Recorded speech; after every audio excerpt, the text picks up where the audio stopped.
Welcome back, ladies and gentlemen. Let's continue to explore the various challenges and developments of the taxation issues that we have started talking about. And we'll now open our second panel of the day to hear about what taxation can and cannot do in terms of sustainable competitiveness. To lead us through this discussion, it's my pleasure to hand over the moderation of the panel to Mr. Gerassimos Thomas, Director General for Taxation and Customs Union at the European Commission. Thank you very much. Thank you. Thank you. Good morning to all of you. Thank you very much for joining us here.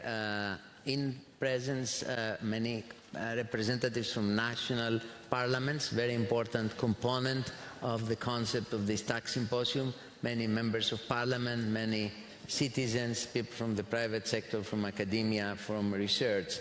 And I welcome to my speakers. You see, our distinguished speakers in our board up there. We are going to focus this panel specifically on issues of competitiveness and fairness, the role of taxation on strengthening competitiveness. It was referred to in the previous panel. Things are, interlinked, but we will try, let's say, in each panel to focus more the discussion on a specific aspect, and then we have two more panels in the afternoon covering other issues. The Commission has, in the beginning of this year and as part of the 100 Days Initiative, published both the Competitiveness Compass and the Clean Industry Deal. The Clean Industry Deal envisages a specific role on taxation in having tax incentives as a catalyst for investments in cleaner and industrial processes. Also a role of taxation in promoting the uptake of clean products and innovative products. We have announced that we will make Commission recommendations in June regarding the role of immediate expensing, accelerated depreciation, and a second recommendation on the tax credits, and this we will do it together with the revised state aid framework. So we will have coordinated actions, not legislative actions, but coordinated actions around taxation policies that promote investment and around the clean industry and support the Clean Industry Deal.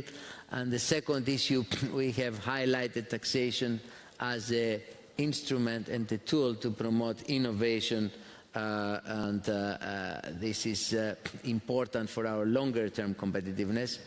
And in fact, referring to the policies in the US, you see we will sure have initiatives to attract here all the, let's say, researchers that they are not anymore funded in the US. So I think we will welcome people in Europe who think innovatively and have a new approach to long-term research.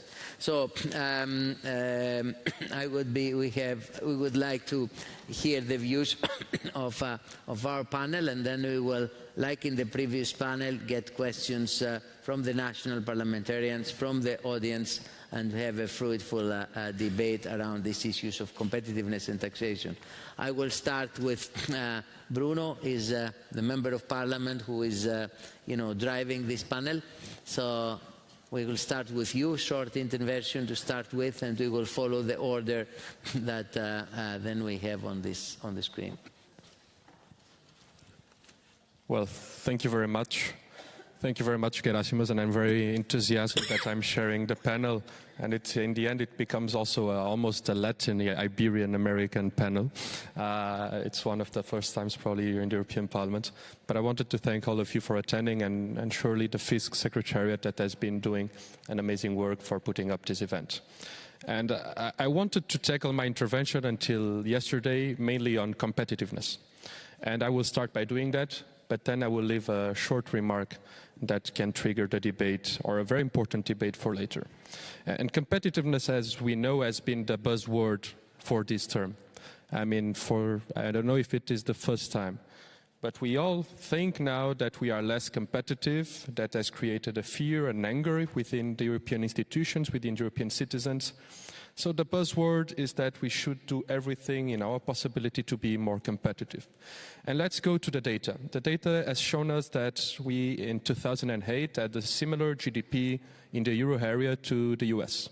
And now it is almost 60%. We can, exclude Brexit, but even though we have been growing much less, and then we can tackle, the digital innovation and our other spheres.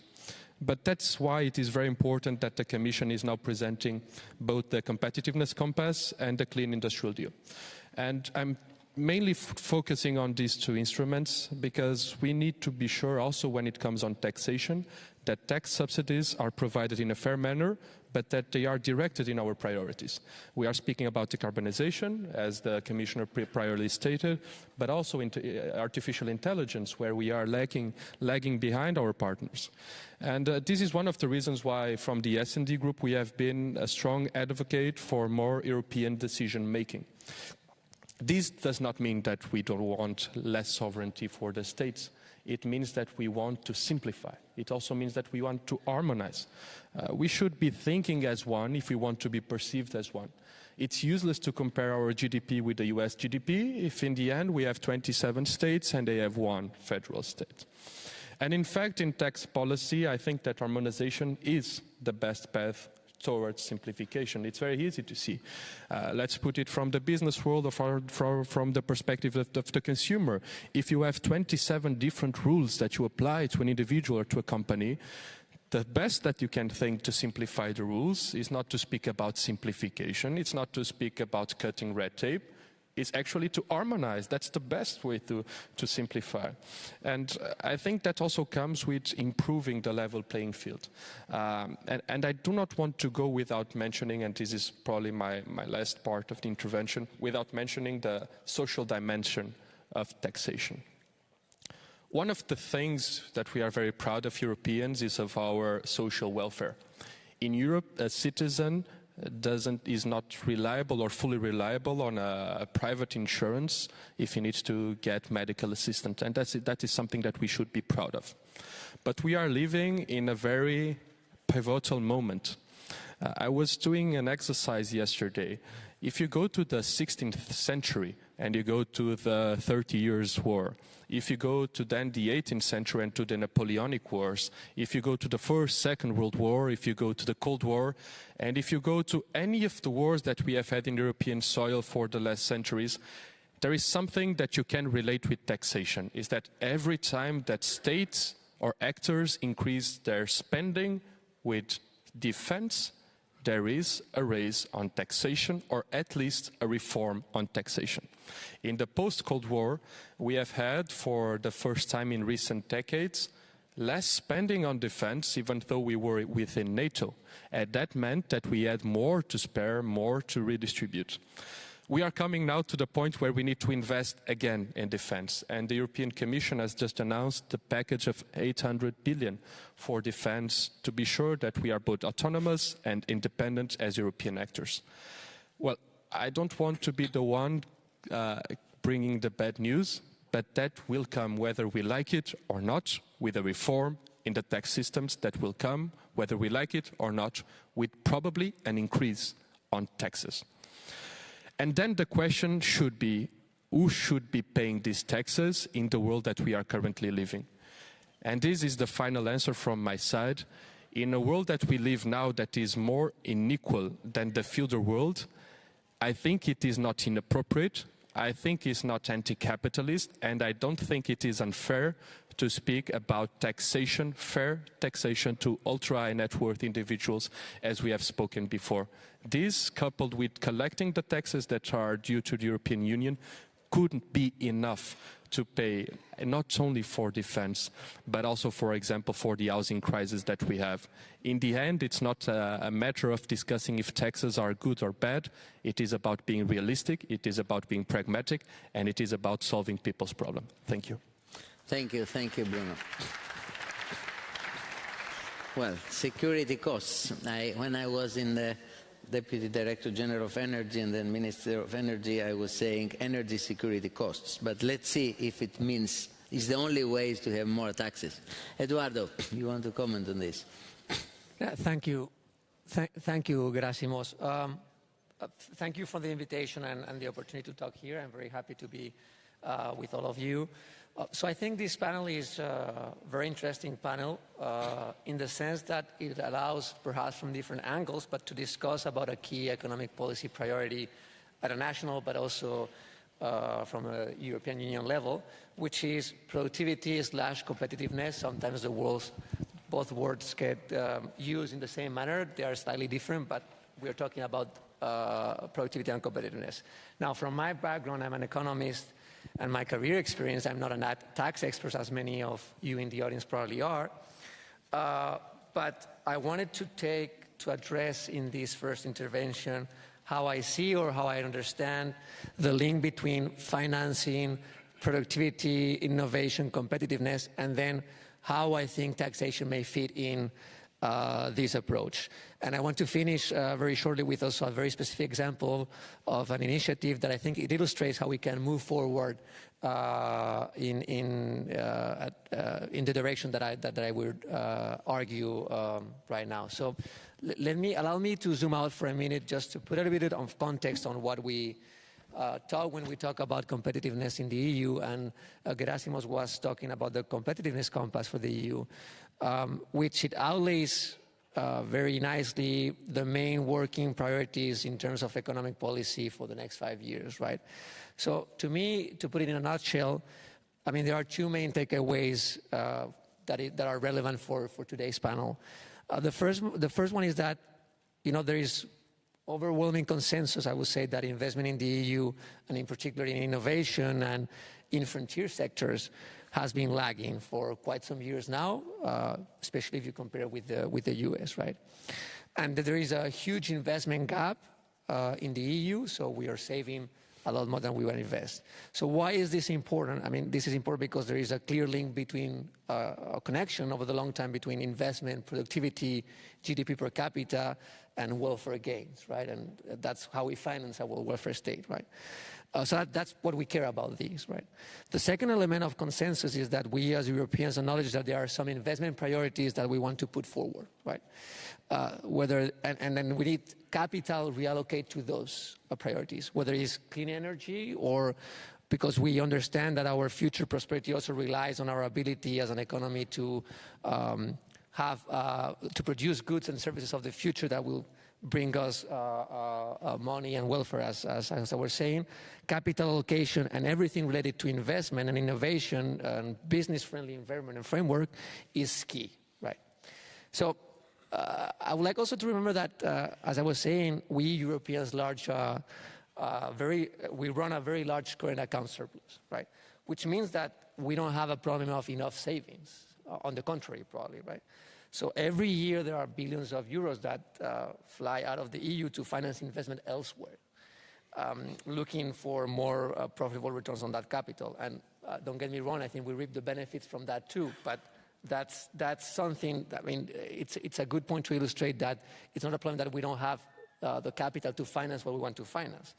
So the question comes to really have a good assessment on if it's a matter of, you know, financial intermediation and vehicles to finance those investments, of a matter of profitability or business-friendly environment, or what are we talking about here, right?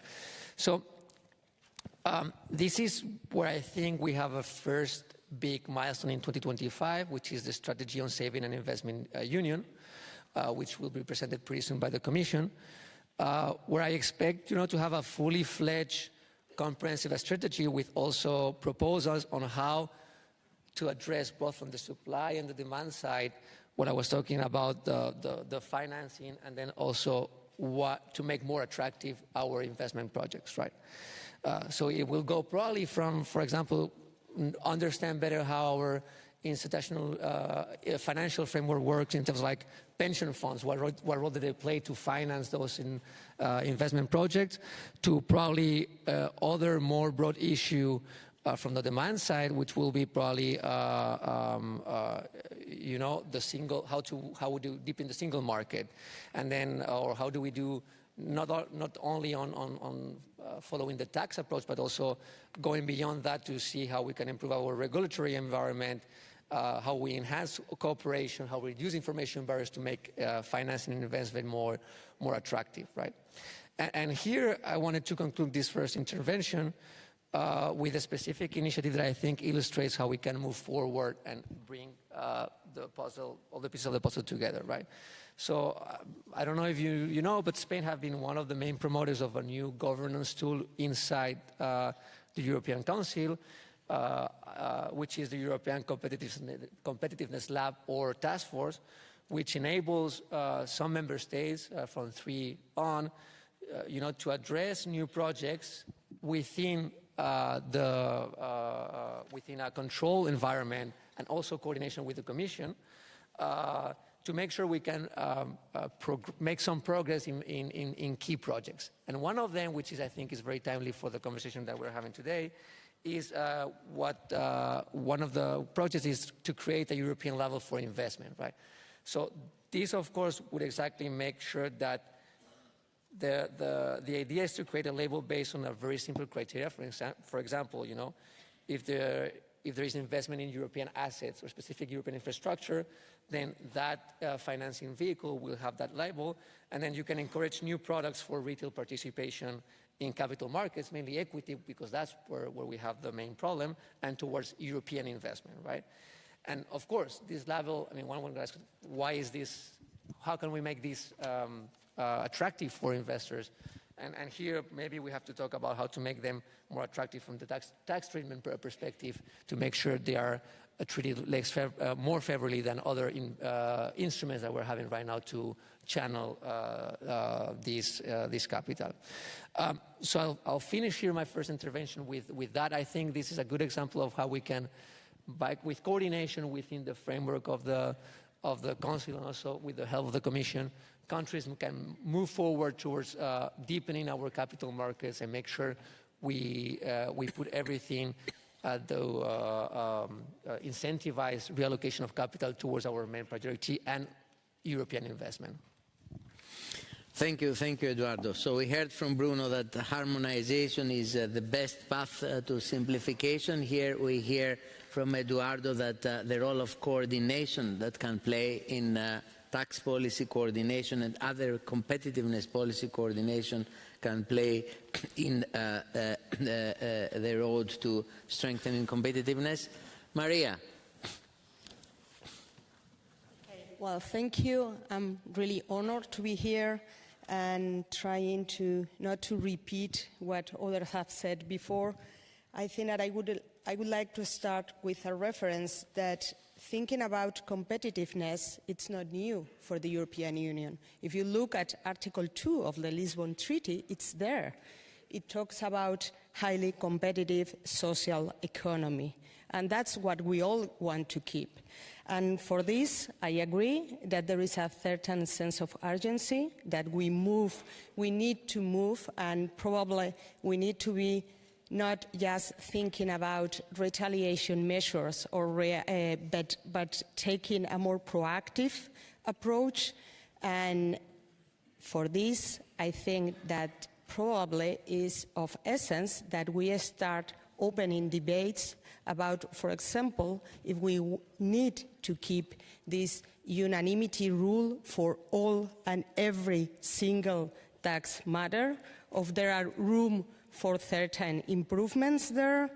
Also, I fully agree that in this sense of being more proactive, tax incentives are a good alternative to pure direct subsidies, depending on the circumstances. It's a good combination of both. Probably is the right response in terms of immediacy, in terms of reducing administrative burdens, and also in terms of their capacity to get a higher reach in terms of beneficiaries. But at the same time, if we really want to create competitive economy, it has to be a business-friendly economy also in terms of taxation. And don't get me wrong, it does not mean necessarily to reduce taxes, or not always means to reduce taxes. It can also mean to reduce indirect costs linked to taxation that can balance this increase or maintenance of taxes in other areas.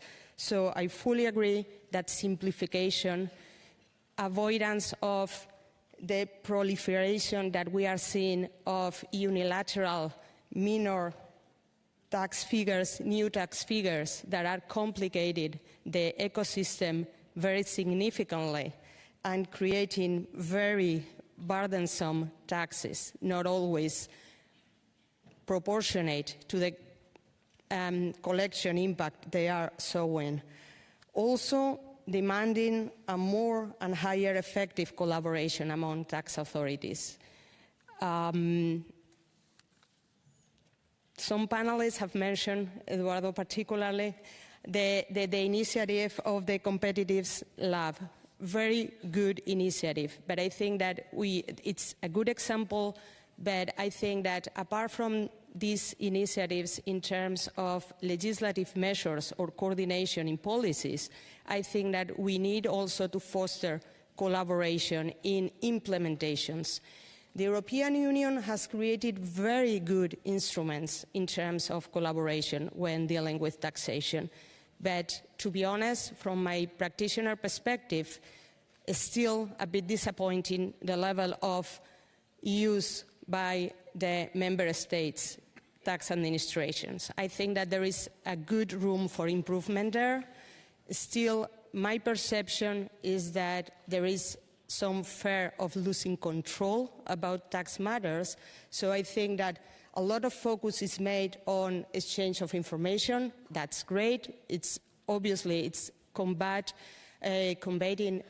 tax fraud. It's a common objective, nothing to object to that, but it cannot be an excuse not to collaborate in a more effective way, in other cases also to avoid double taxation or to simplify tax measures. And a final remark, it's also that I think that today we have heard a lot about the need of public funds to finance the investment that we need. That's good. But again, I think that it has to be complemented with a good collaboration between public finance and private finance. I think that enhancing collaboration between public and private in terms of financing what we need is the best way forward. And for that, I fully agree that creating a better landscape for startups, a better landscape for saving instruments that are particularly adequate for long-term investments, it's something that we need to definitely use and explore better. Thank you, Maria. I think the sense of urgency is a quite important issue. It came up in one of the comments in the previous panel that we need to move fast. I mean, if we look on something that was mentioned by Commissioner Hoekstra this morning, the VIDA, VAT in digital age, it took us a long time to come to an agreement that we need to have the same e-invoicing system across Europe and to have a single VAT number. And it took us a long time to come to this conclusion, and then it takes us another 4 years until we actually do it. So the sense of urgency in some of these harmonization or coordination initiatives, I think, is important. Lucio. Thanks so much, and allow me to start, as everybody else, by thanking the invitation for this panel. We have interacted with each other for close to 20 years. We actually come from the same Director General in the Commission, as a matter of fact, and it's a pleasure to still be here talking with you after all this time. Now, allow me to start by picking up on what Bruno, Eduardo, and Maria said before. To start with, there is no inconsistency between coordination, harmonization, and simplification. We all can do multitasking, so you can actually engage in all 3 dimensions of activity at the same time. You don't exclude one or the other. I also would like to strongly support the final point that Maria made, that trying to get away from the narrative that inevitably this is more debt, inevitably this is more taxation, leveraging private financing for all the activities that we have here, including the new strategic objectives of the European Union, can and actually should be done by leveraging the very large pool of savings that we have on the European Union, which currently are financing activities in other parts of planet Earth. Allow me, before I get into the taxation point, because I actually promised Gerassimos that I would actually talk about taxes, to mention one thing that has been only hinted about here, which is one of the fundamental questions of our lack of competitiveness, which has been skirted about by the three previous interlocutors, which is the incompleteness of our single market. Our single market is single only in name. We know that there are many, many areas from finance to trading services to trading goods, which effectively make us a very fragmented economic space. I did this thing when I was working from Jean-Claude Juncker, the previous president of the Commission, in which I compared the American single market in terms of intra-trade between American states and the European Union. The US is about 75% of American GDP. We are at about 20 to 25%. The implication of that is that we do have an extremely fragmented single market. The point of this is that this is one of the explanations of why we are lagging behind the United States in terms of competitiveness, because when you do investment, you want to do a scale up of your innovation, the driver of competitiveness, in a large market. If our markets are, and with all due respect, Spain, Portugal, I mean, you are going to do a scale up in other markets, right? So one of the fundamental reasons why we consistently underperform the United States is because our market, from finance to trade to goods and services, remain to this day unintegrated. So a way for us to go outside of that is to finally integrate the single market, enabling us more growth, and also enabling us with truly integrated financial markets to finance, leveraging private capital, the priorities that we are talking about here. Allow me to go to the tax point here and trying to address some of the points that Gerassimos made on the beginning. We strongly believe that you should see taxes not as an aim in and of itself. Taxes are a tool for you to deliver a series of outcomes which are defined to be socially advantageous: defense, welfare, security, right? Now, our understanding and strong belief of the way that you should approach that is that you should have a tax system which is activity neutral, which is neutral from the point of view of the tax systems that you are going to implement, and that should be essentially based on market incentives as opposed to distortive types of activities like subsidies, for instance. The point of this is that when you think in terms of proposals, if they are going to be just a communication or legislative action, you should be thinking of non-distortive types of instruments which are broad-based. They could be accelerated depreciation, they could be investment allowances, but the trick there is that they should not be sector-specific, because then you are introducing other types of distortions which are damaging from the point of view of private investment. Private investment depends on investment climate, depends on business climate, and that's one of the key questions here. Allow me to extend the point of tax neutrality to the notion that you should be tax neutral between a business that's financing itself via equity or via debt. You have an instrument which has been approved by the Commission, the DEBRA. I will not assume that you are not unaware of that, but for those online, that's the Debt Equity Bias Reduction Allowance, which effectively makes more costly for you as a company if you are financing yourself in terms of debt in relation to you financing yourself in terms of equity. You should be tax neutral in terms of those instruments too. So when you think about what you are going to be doing in terms of taxes, there should be a tax neutral framework based on market incentives, not introducing further distortions and avoiding as much as possible to put European businesses at a disadvantage, even in international terms. And that implies a discussion also about the external environment in which we are facing ourselves now. So look forward to the rest of the discussion. Thank you very much. Thank you for your introductory comments. I think we have a number of questions first. I will start with a number of comments from the national parliaments to animate our discussion. Then I will come back to the panel. Then we will go back to the audience. So I would like to ask from seat number 107, Mr. Cavadas from the Greek Parliament. He is the Vice Chair of Economic Affairs Committee.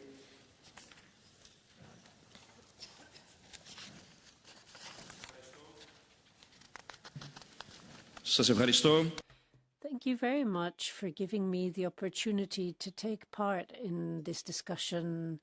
Mr. Thomas Gerassimos, I am particularly proud that someone from my country, someone come from the Ionian Islands specifically. You come from Kefalonia, I come from Lefkada. So let us say to everyone here, these are the islands on the western coast of Greece, near Italy, and we're very so proud that you hold the post that you do as the Director General for the subject that you're responsible for. It's fantastic that you have co-organized this symposium.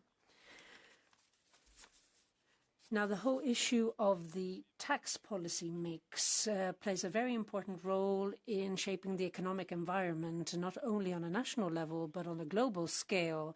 Having an effective tax scheme promotes innovation, competitiveness, investment, and creates new jobs as well. However, it is necessary to make sure that the tax tool we use is also fair for the whole set of taxpayers. If we focus on competitiveness by reducing the corporate tax rate, could lead to a tax system that puts more of a burden on low-income individuals, or it might also lead to a situation where you don't have enough money for public infrastructure. On the other hand, tax systems that put too much emphasis on justice, that lead to high corporate tax rates or high net worth individuals, could harm economic growth and reduce competitiveness of a country. So in other words, we need a balanced system, a balanced tax system that will promote competitiveness and investment, but at the same time make sure that we have social equality. Do you think it is possible to combine tax systems that take into account economic and social goals at the same time? And do you think that these tax systems can dovetail, cooperate within the EU, and lead to a sustainable, dynamic and fair economy? Thank you very much. We will move on to the second intervention on seat 188, Mr. Zoltán Vajda from Hungary, Chair of the Committee of the Budget of the Hungarian Parliament. Yep. Thank you very much. I'd like to have a short comment and then a question to the panelists.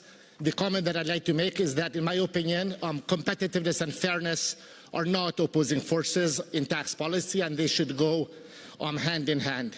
However, I'd like to bring into the picture the cautionary and, in my opinion, a bad example of Hungary. I'm an opposition member of parliament and an opposition chair of the Hungarian Budget Committee. The bad example, in my opinion, is that the current government of Hungary has introduced a 9% corporate income tax rate for Hungary. It's 9%, which is the lowest in the EU, as far as I know. So large corporations in Hungary pay an ultra-low tax rate, while small businesses, small family businesses pay a much higher tax rate.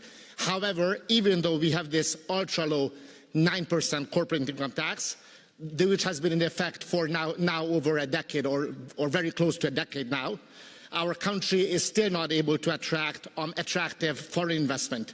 And we still have a very low GDP growth, even recession in the past couple of recent years.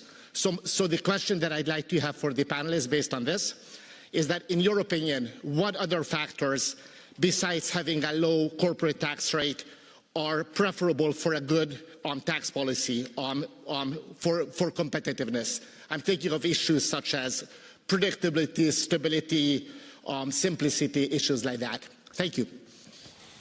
Thank you very much. We will move now to Mr. Guerino Testa, who is seat 200.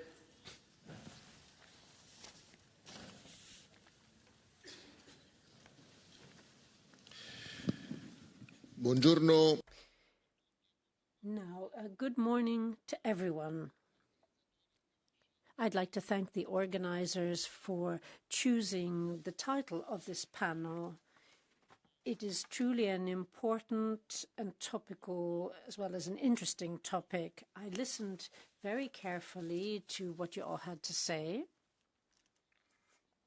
There were a lot of interesting leads and ideas to take up. Now, the whole issue of recovery and boosting competitiveness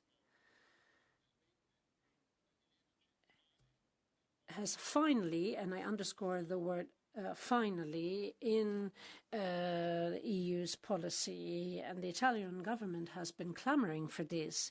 The Italian government has adopted a pragmatic approach in order to combine decarbonization and competitiveness. We have taken an approach that is technologically neutral.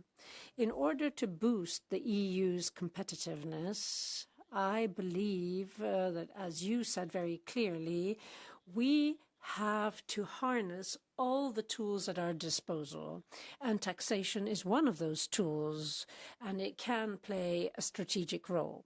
Now, how can that be the case? Now, given that I don't have much time at my disposal, I'd like to touch upon some key issues that could maybe lead to questions. First of all, we have to streamline tax rules and procedures so to have a more streamlined environment for companies, especially SMEs. In this way, it will be easier for them to grow within the single market and to compete on a global scale. And at the same time, it will mean that we will still have efficient measures to avoid tax evasion and aggressive tax planning. Secondly, it is important to make sure that key legislation in member states on tax matters comes closer together. Especially when it comes to direct taxation. The fragmented picture that we have, as was said, undermines the outlook for proper competitiveness.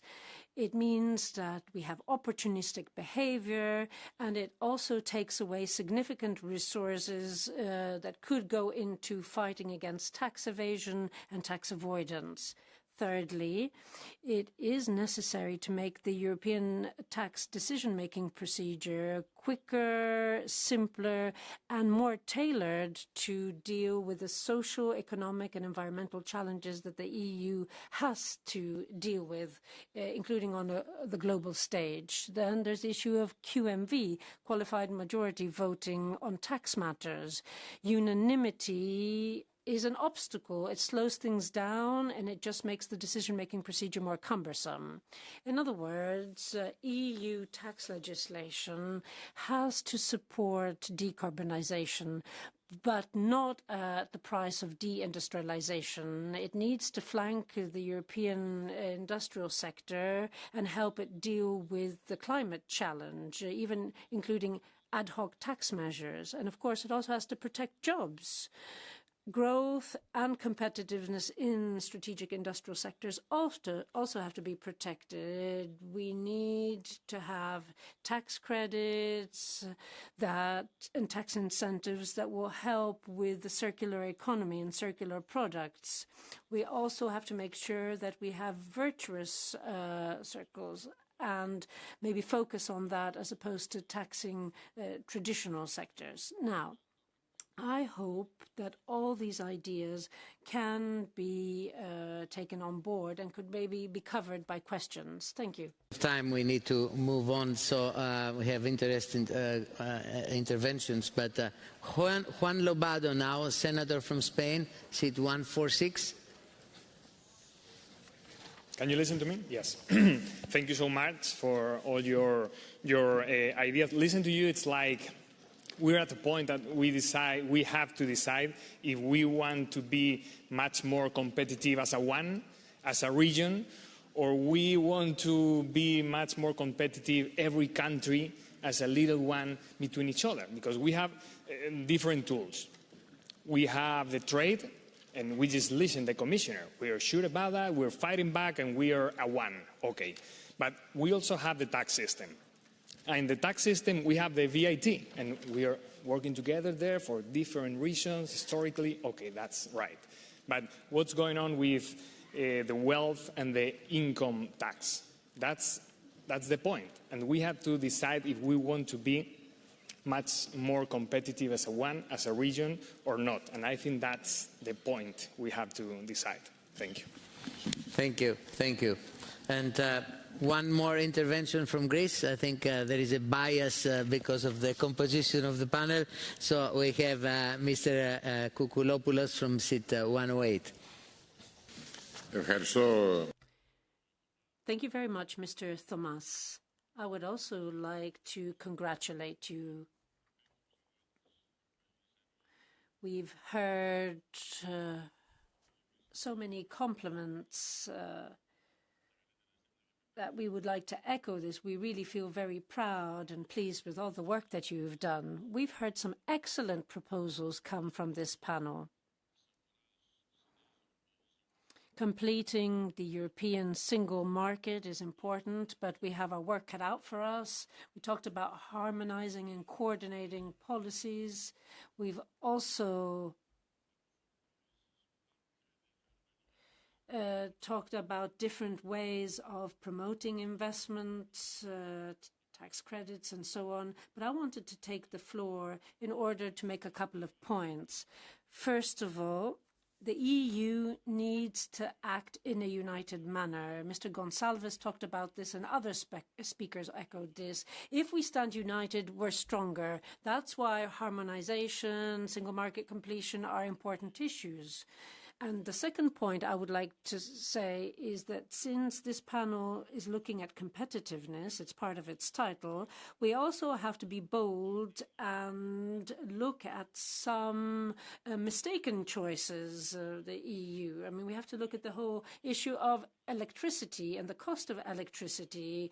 The high cost of electricity is one of the reasons we're less competitive in the EU. Over the last 20 years, we have chosen certain policies to bring down the cost of electricity, but it has had the opposite effect. The whole electricity stock exchange and the way that countries are interconnected has just led to enormous problems. The EU has to be courageous. It has to be bold enough to review its choices, because some choices haven't succeeded. I'd even go as far as saying they have been a complete flop. It cannot be that in the year 2000, before the blackout and fiasco in California, the US had higher electricity costs and they overhauled the electricity market, and their electricity rates are 60% of the EU rates. We are much more expensive now than we were before. So I think that we need to follow the leads given by the panel, but we also have to review policies and truly overhaul them. Thank you. Interesting points were raised. The balance between fairness and growth and how we will achieve it through coordination. The question about does low taxation automatically lead to high growth? The second speaker from Hungary. The role of QMV, reinforcing one of the points mentioned with Maria. It was raised by Mr. Testa. The need to action on wealth taxation and issues, very important issues related to energy taxation, on which we have at the moment, let's say, proposals at the table of the Council in the form of the Energy Taxation Directive, where we try to actually change the structure of taxation by asking to have 1 to 10 difference between we charge much less electricity and much more fossil fuels. Also, the coordination came back in the question by Mr. Lobato.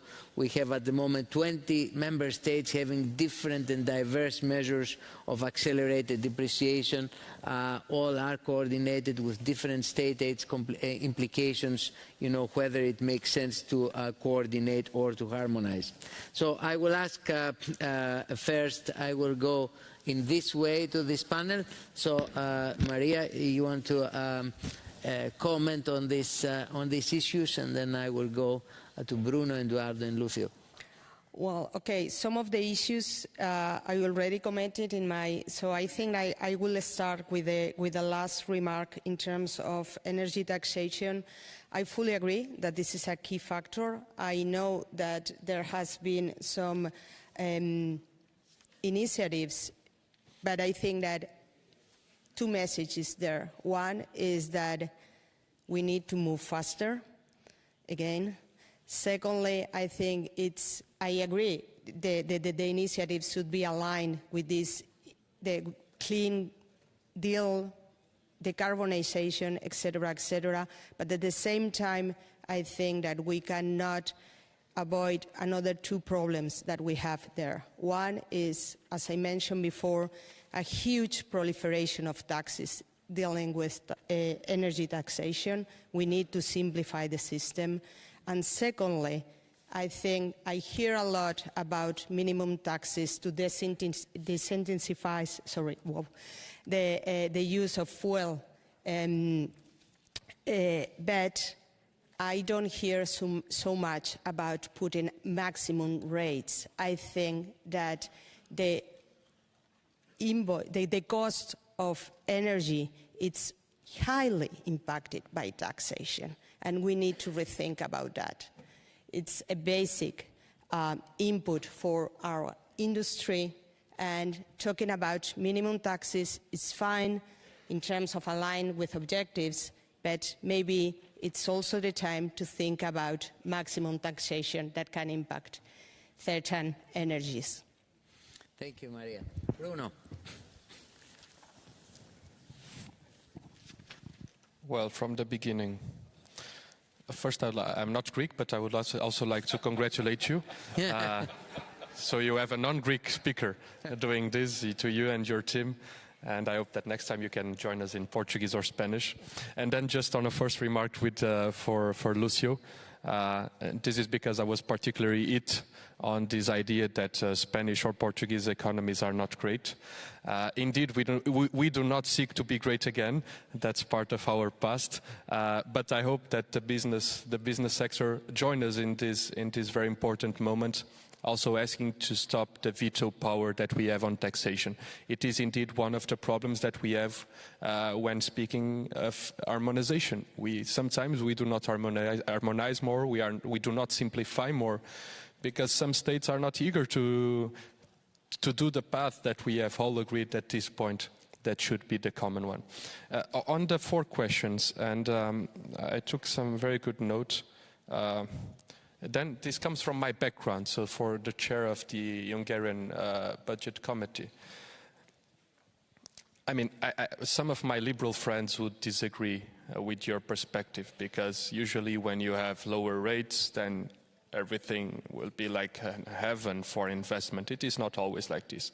Obviously, that taxation plays a role, but if you do not have, a good economic environment, then good luck with convincing anyone to invest in your country or in your region.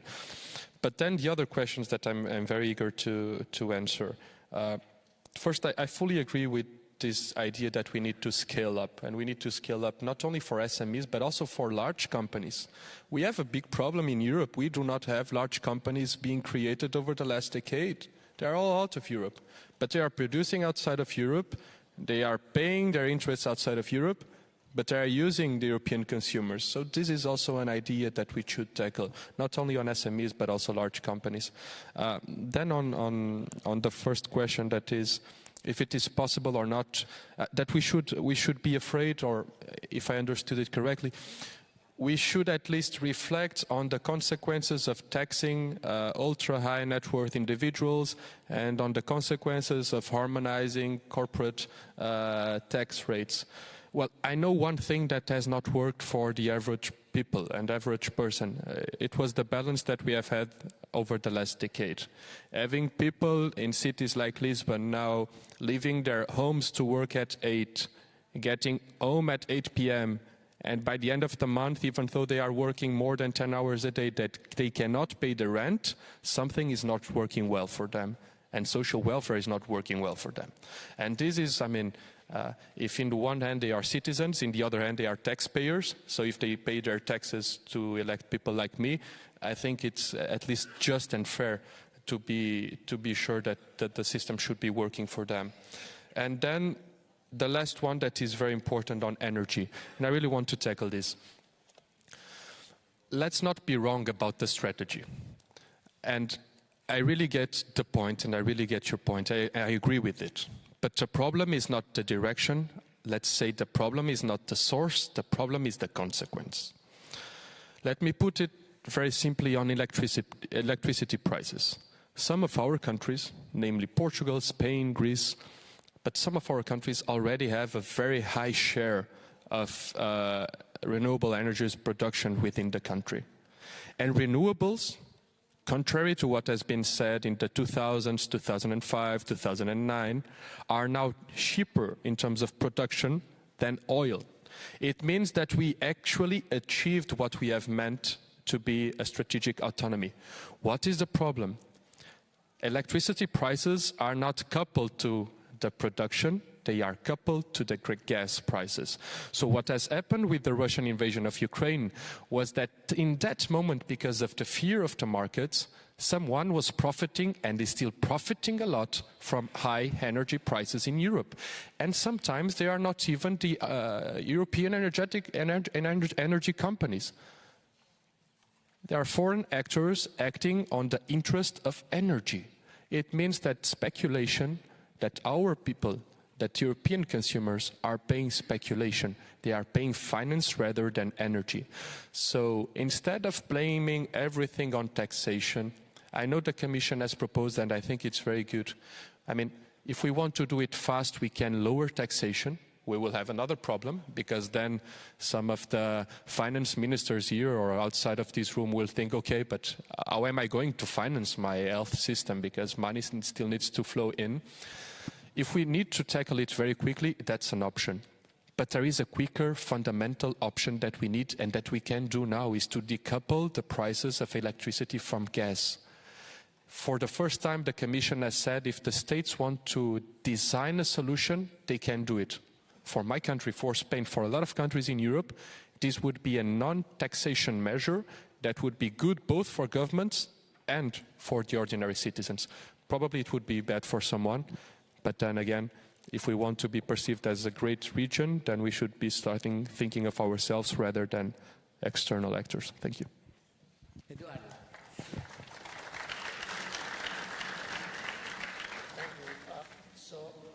There's one element that I think was present in some of the questions, which is what can countries do other than taxation to affect investment, right?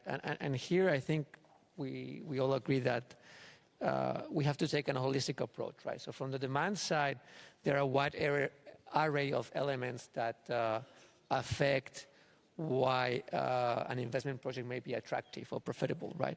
And this is the question. So we want to make, at the end of the day, we want to make investment projects in the European Union profitable and attractive. And the toolkit here is big and it varies from taxation. I think it's, Bruno said it has to be part of the toolkit sometimes because, you know, when we want to invest in more risk assets or we want to invest in future sector growth oriented that we don't know exactly how that is going to evolve, that those are more risky investment. They have different ways you have different ways to operationalize how to reduce that uncertainty and the risk. So it has to be part.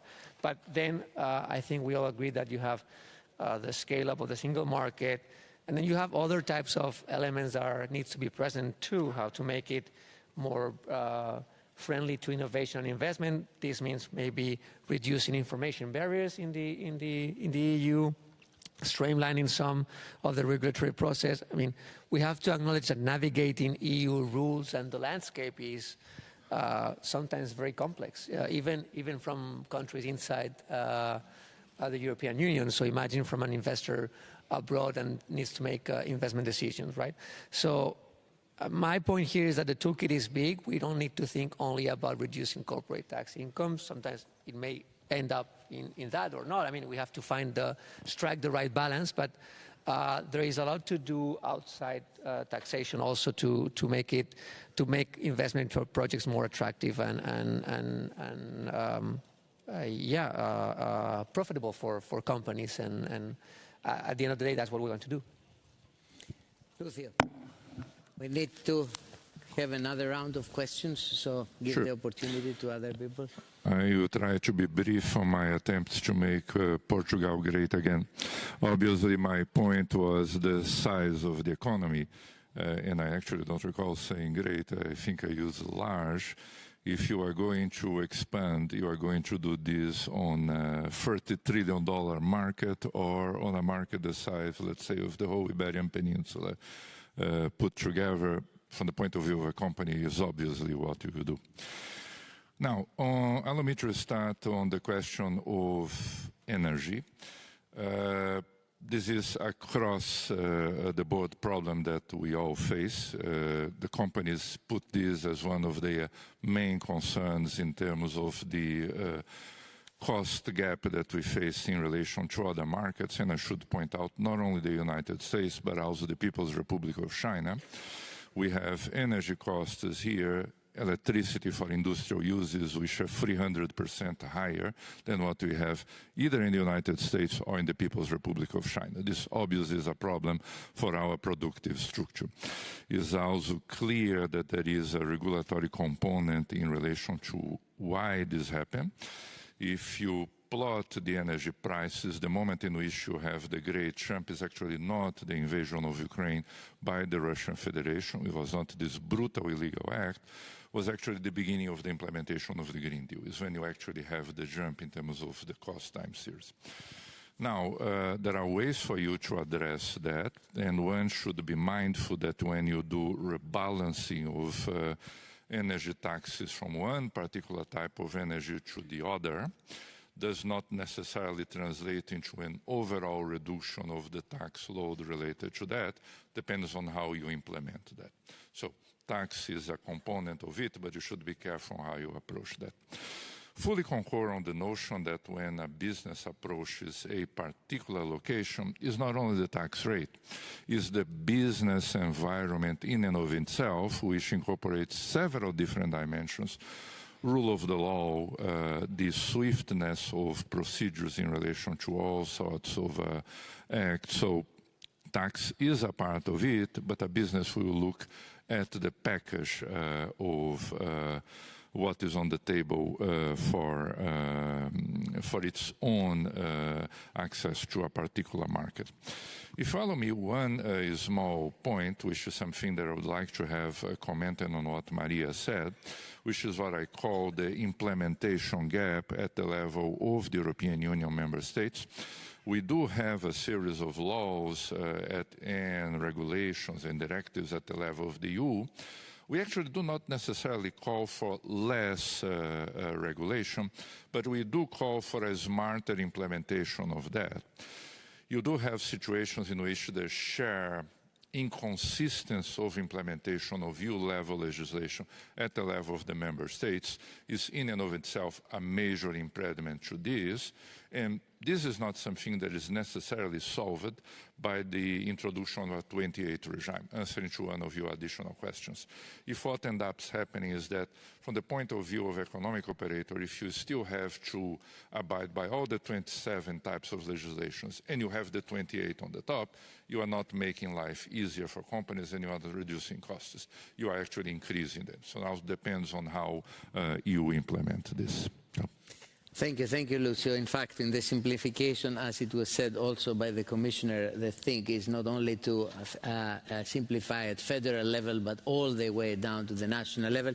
We have another about 8 questions to go through. At 12:45, interpretation will stop, but we can continue for a few more minutes.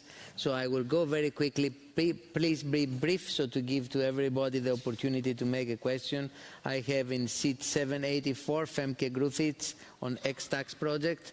Femke. You there? Thank you. Yep. Thank you very much. Thanks for the observations in the panel. My question is about the circular economy, as the circular economy is the key EU strategy for competitiveness and strategic autonomy the coming years. But our tax mix is still fully aligned with the linear economy, with the take-make-waste economy. The majority of taxes across the EU, 51%, are raised on labour taxes, which directly reduce workers' take-home pay. And just 0.1% of tax revenues are on pollution and resources. So the polluter pays principle is not applied. The current high tax burden on labour is a major barrier for circular businesses, as circular business models are more labour-intensive as well as knowledge-intensive than the linear models. It's about R&D, repair and maintenance services, refurbishment and remanufacturing. And so there is no level playing field currently for these activities. My question is, do you agree that business-friendly should really mean circular business-friendly? And are the panelists, and especially Mr. Gonçalves and the Subcommittee on Tax Matters, willing to look into the role of tax in the circular economy and learn from research and business leaders about the tax shift approach of shifting the tax burden from labour to resource use and pollution, as recommended by many commissions in the decades behind us, as well as Mr. Draghi? And are you willing to help make sure that member states collaborate on future-proofing our tax mix? Thank you. Thank you, Femke, on the circularity, important. I have in the seat 626, Tanya Solner from MEDEF, the Mouvement des Entreprises de France. Hopefully focusing us on tax matters. Yes, please. Thank you very much. Thank you very much. I'm Tanya Solnier from MEDEF, the French Business Association. Thank you very much for this very interesting panel discussion. First of all, to start on a positive note, I would like to say that we are very impressed by the recent results in the VAT field. The fiscal revenues are very impressive. They are not always on the headlines, so I think it's worth mentioning. I would like to say a few words on competitiveness. We are extremely very, very concerned in the business community about the lack of EU competitiveness.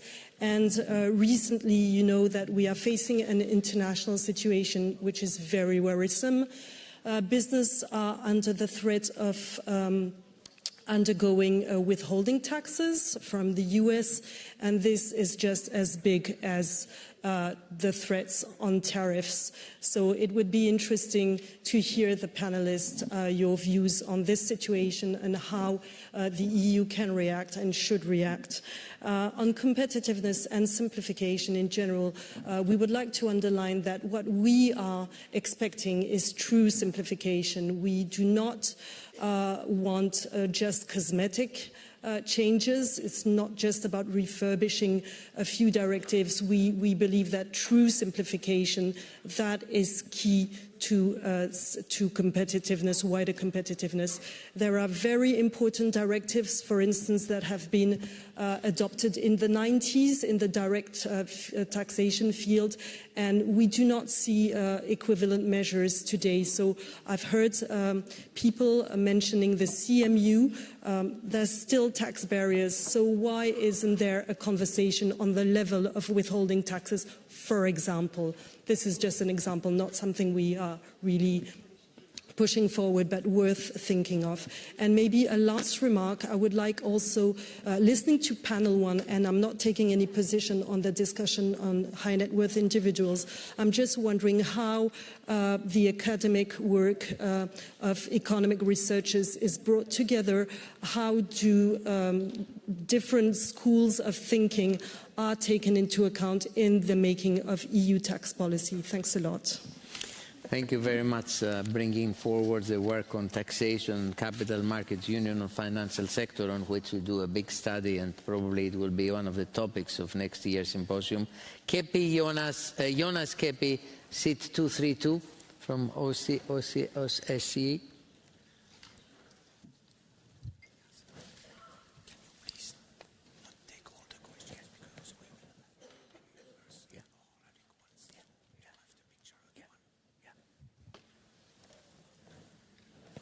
is there? 231, Jonas Kepi? No? Okay. We move to member of the National Parliament, seat 232, Graham Bencini from Malta. Yes, thank you. Mr. Thomas, I'd like to start off by thanking you and the rest of your panel for a very interesting discussion. Today's topic of this panel is competitiveness, which ultimately is a very important topic in view of the fact that we live in a competitive world. Over the years, we've seen an increase in bureaucracy, an increase in regulation requirements, an increase in compliance. And ultimately, the underlying factor is remaining competitive with the rest of the world. And coupled with these, today we are discussing our tax and all the subjects and arguments being put forward today by the various panelists. So my question to the panel is, how can we ensure that us as the European Union, as members of this union, remain competitive to continue attracting businesses to our shore on the global stage? Thank you. Thank you very much, and I want to thank the interpreters that they have to stop now. There is a change of teams, but we can continue, as I said, a bit in English, one or two more questions, and then we will move to the last word by the panel. So I would like to ask Valid El Tafari, seat 354. Hi everybody, I'm the CEO of Algonomia, a French startup that works for multinational corporations. And so basically what we do is we produce open source algorithms to allow for tax automation and tax modeling. And the remark that we have is that the main problem that we face in EU is the fragmentation of tax law, the difficulty to model, to automate and to comply to this tax law. And we believe that there are possible solutions that would also be positive for policymakers, for them to be able to build better tax policies. And it is through the algorithmic representation of tax models instead of written pages of law that are very difficult to implement in corporations. And I think that the best forum to do that is the European Union. You have a lot of experts, a lot of time and resources. It would be wonderful if you could spend time together with the national tax administrations to transform the big books that we have in each country into actionable, computable algorithms that companies would then be able to use to compute their taxes, be compliant, and that economists such as yourselves would be able to use to assess the efficiency of tax policies. And this is something that is feasible. We are doing it right now for Pillar 2, and we are sharing our algorithms. And so my question is, why hasn't that been done sooner? And what are the technological problems to do that if a small startup can do it? Thank you. Thank you very much. And we have to stop with the questions. I will take one last one. I think I have seat 283, Christos Melas. Very short, please, so that we can... it's over there. That we can have the panelists give the last word. Very short, please. Σας ευχαριστώ πάρα πολύ κύριε Θωμά. Είμαστε υπερήφανοι, θα το λέμε, γιατί καλή κουβέντα πρέπει να λέγεται για τη διοργάνωση. Θέλω να συγχαρώ όλους τους ομιλητές στο πάνελ. Όμως εκείνο το οποίο έχω να επισημάνω είναι ότι αναφέρθηκαν κυρίως σε διαπιστώσεις. Εγώ εκείνο που έχω να προσφέρω είναι λύση. Και λύση σε ένα συγκεκριμένο θέμα, στο θέμα αυτό το οποίο από το 1985 για 40 χρόνια εργάζομαι για το ΦΠΑ. Σας προτείνω λοιπόν συγκεκριμένη λύση, που η λύση αυτή...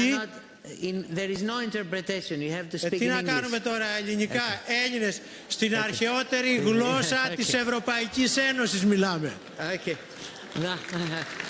Στην αρχαιότερη γλώσσα της Ευρωπαϊκής Ένωσης.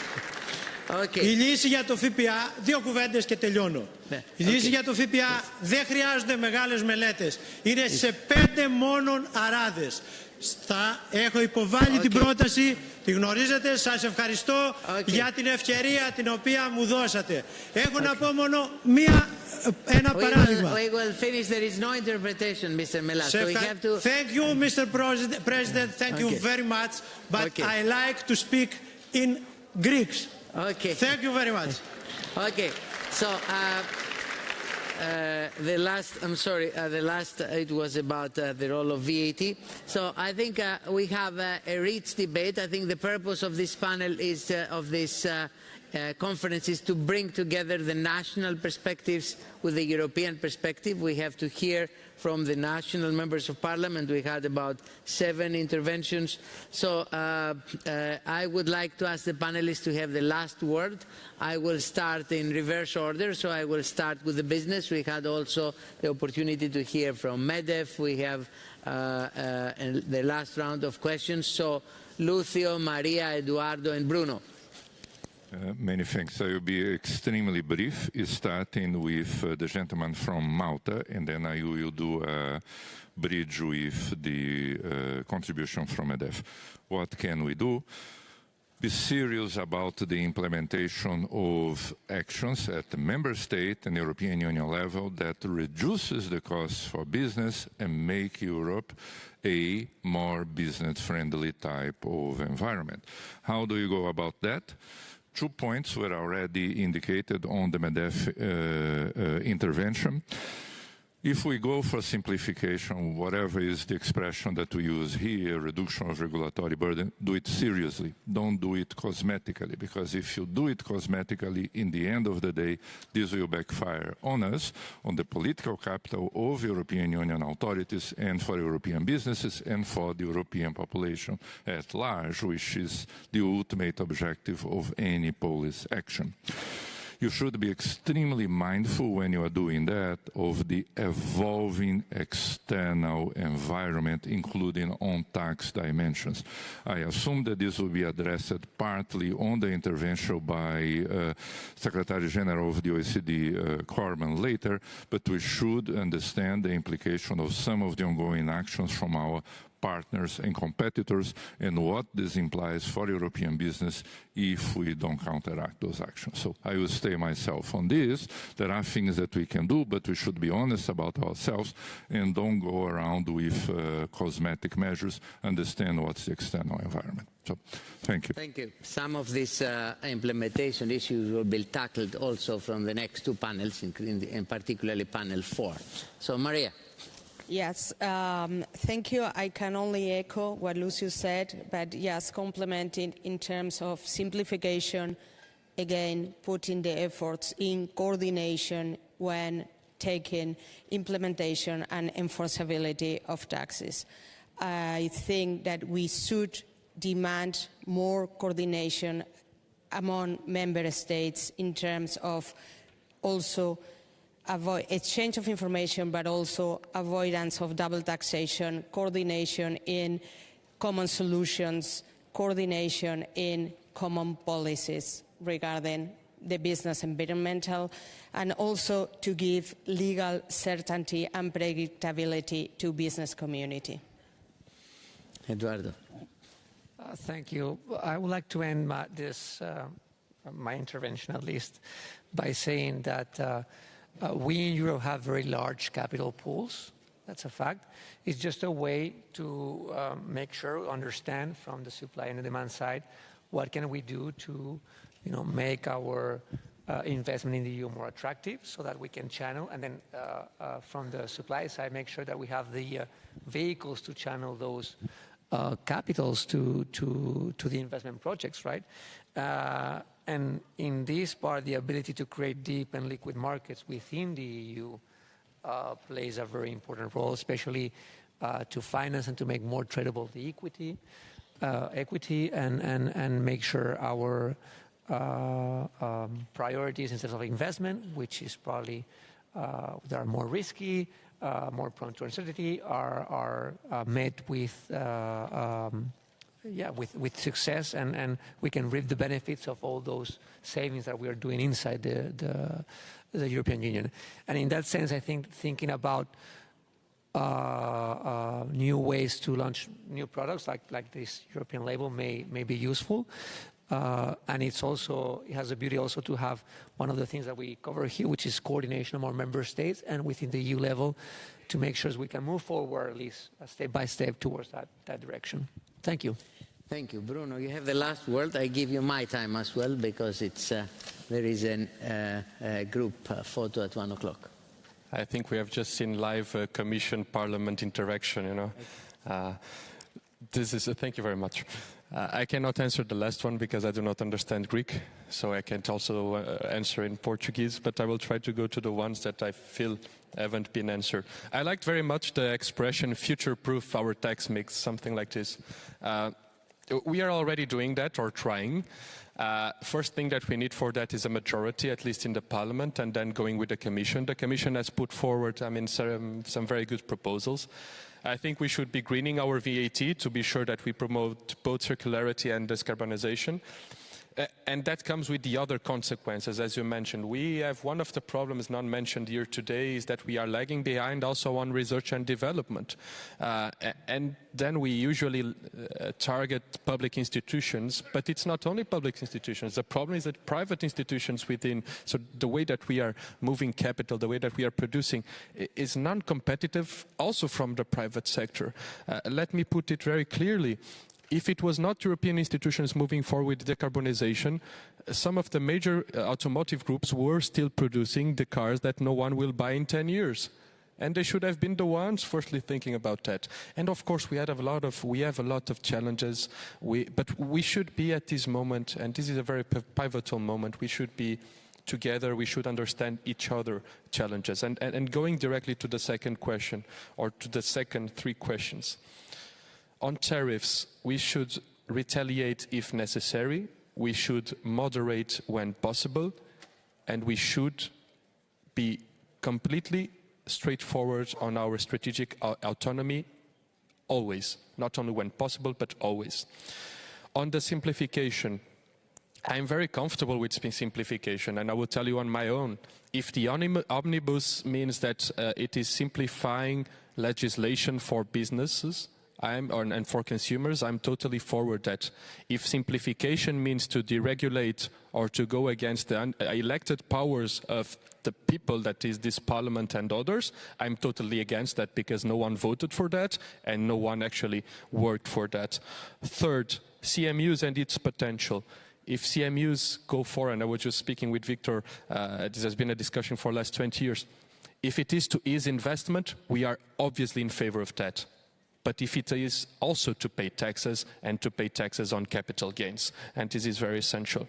And obviously we are influenced by different schools of thinking and also by different political families, as you can see.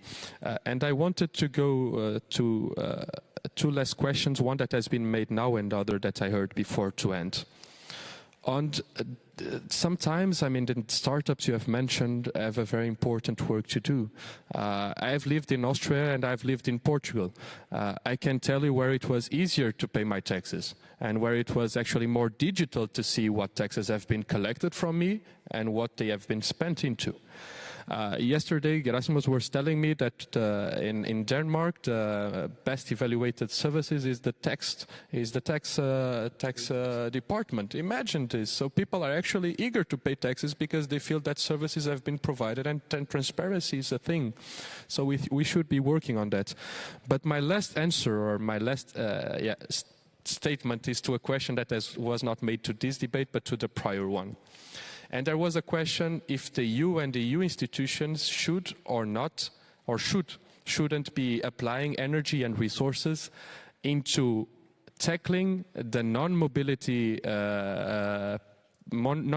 capital instead of trying to tax ultra-rich individuals that have mobility and then can afford or can have the sufficient engineer not to pay taxes in Europe and to go to Dubai.